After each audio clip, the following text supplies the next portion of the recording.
Hola amigos del cine, yo soy Jerónimo Rivera y hoy presentamos una nueva sección, Mi Clase, hablando de un tema que es realmente muy importante para el cine y es la estructura cinematográfica de los tres actos.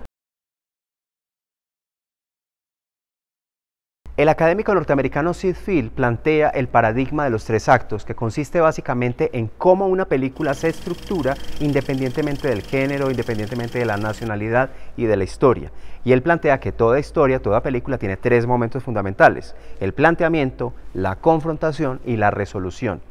El planteamiento y la resolución, acto 1 y acto 3, duran la mitad de la película y la confrontación dura la mitad de la película, que es la que está en todo el centro, el acto 2. Entonces, ¿en qué consiste cada uno? Toda película arranca primero que todo con el status quo, que es el orden inalterado, la manera como viven los personajes en su vida cotidiana, cómo se relacionan entre ellos, quiénes son, qué edad tienen, en dónde viven, y toda esta vida ordinaria, vida común que llevan los personajes se rompe más o menos en el minuto 15 de la película con la aparición del detonante.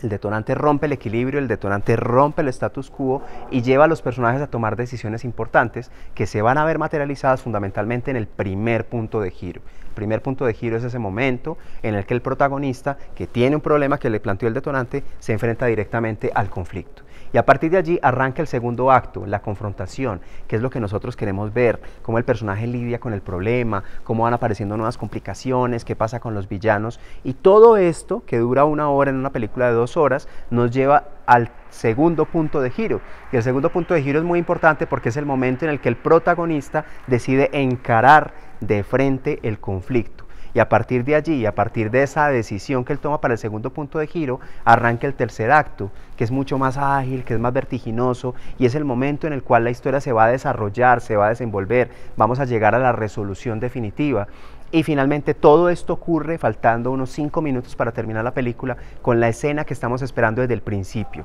el clímax, la escena de más importancia, la escena más emocionante, en donde finalmente pues vamos a ver qué es lo que va a ocurrir con el protagonista, con el villano si lo hay, y que nos va a llevar irremediablemente a la resolución,